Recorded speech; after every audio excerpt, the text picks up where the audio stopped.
So good evening, everyone. We are now recording. Welcome to week 4. We're going to be looking at pedagogy and theoretical influences in early childhood education and care. Welcome to our internal students who are now moving online with us. We made that decision this week just to reassure those internal students who were a little bit concerned about coming onto campus, which is perfectly understandable. So just before we start getting into pedagogy and theoretical influences, I just wanted to have a chat to you. You would have received the email from QUT today saying that there have been some changes.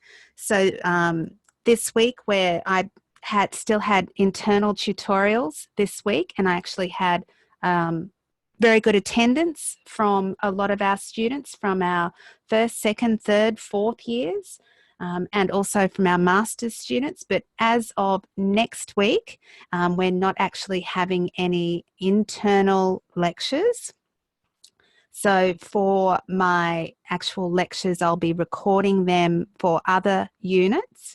But for our unit, for EAN601, things aren't going to change because we already have an online platform.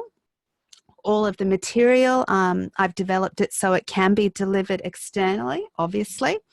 But for next week, for the majority of the university, there will be a pause for to make sure everyone can go online.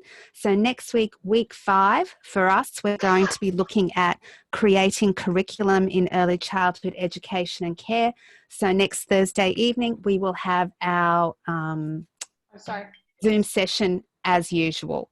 So you will join us all next week. Those of you who can, those of you who can't, there will be a recording of the session.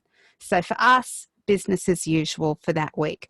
Week 6, that is our week, if you're looking at our overview for the unit, consolidation of weeks 1 to 5 and assessment support.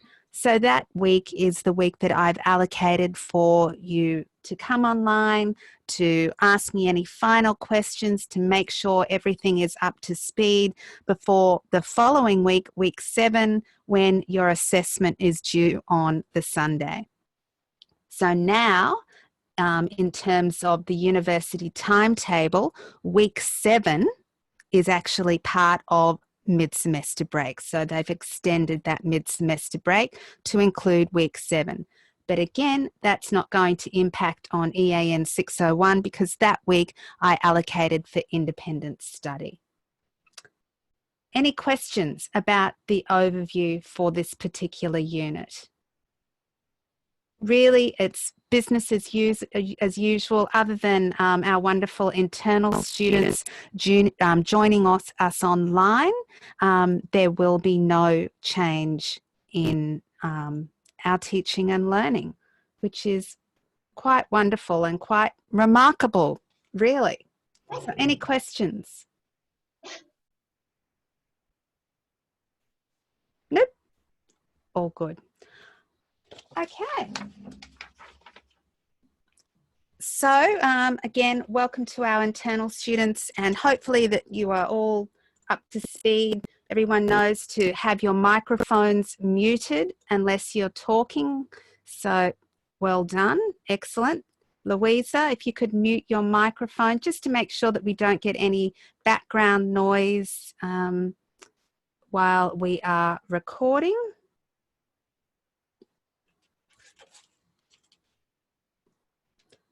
Are you there, Louisa? You might just need to mute your microphone.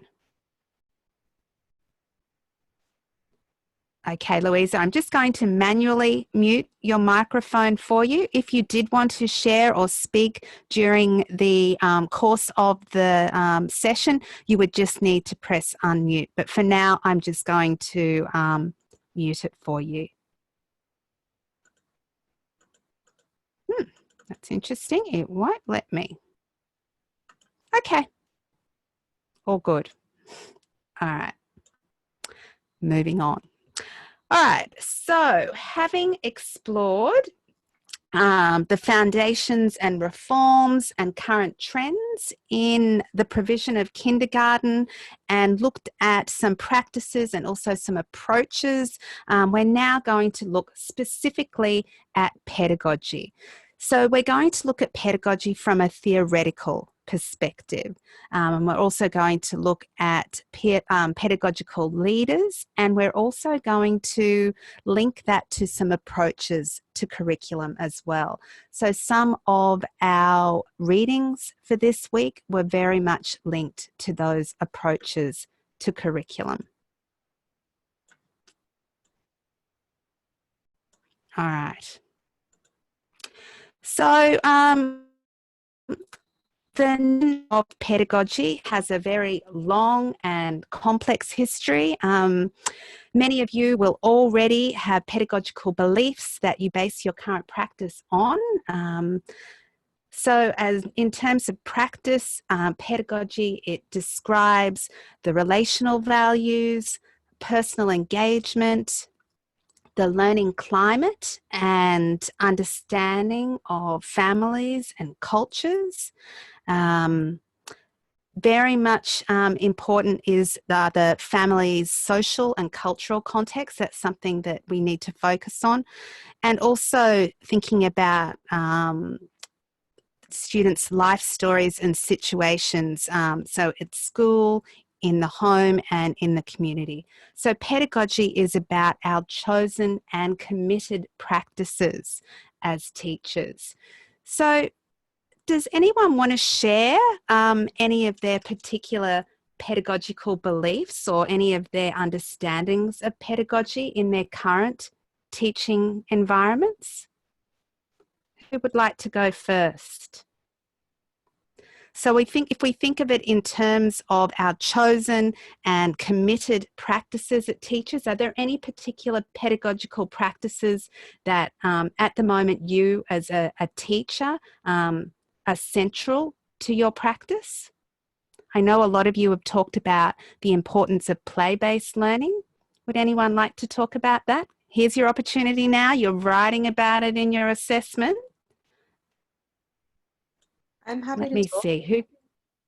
Who was that? If you could say your name and then speak. It's Eleanor. Eleanor. Hi, Eleanor. Hi.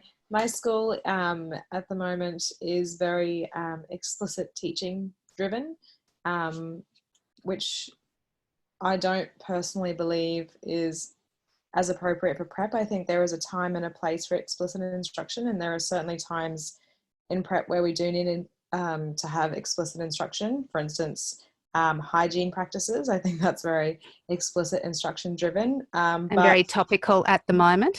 Yes. But I'm actually doing my assignment about play-based learning because I have spoken with my admin team and they are happy for me to start transitioning my classroom practices towards some of the learning being play-based, which I'm really excited about.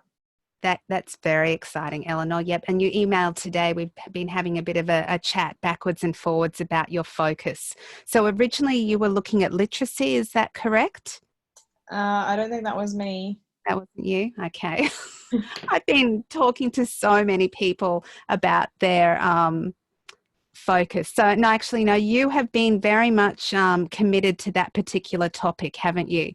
Yes. And so you're going to be looking at the early years learning framework and also age-appropriate pedagogies? Yes, I've actually got both of those documents now open and I'm looking at matching the similarities between the two documents. Excellent. So you've started to map them. Yeah. Excellent. So, and you're based in Queensland too, aren't you? Yes. Yes. Okay. That's excellent. I have had some emails from students that are a bit concerned, like if they're in Western Australia or somewhere and they're not able to really focus on any particular curriculum documents from that state. it's fine for you to, well, of course you would look at the early years learning framework, but I think it's important that you also have a look and map out the age appropriate pedagogies as well. That's perfectly fine. It doesn't have to be specific to your state or context. You can bring in other policies and documents to discuss as well. So especially if you don't have specific documents within your context that you can reflect on. Is there anyone that has any questions in regards to that? No? Anyone else want to share their specific thoughts about pedagogy within their current teaching and learning contexts? It's Rowan here. I'll wait. Who's Rowan? Yeah, hi, it's Rowan here. We've been doing some work today with state-delivered kindergartens on connecting the two curriculums. Well, the early years learning framework is the umbrella, but connecting the Queensland kindergarten guidelines with their intentional teaching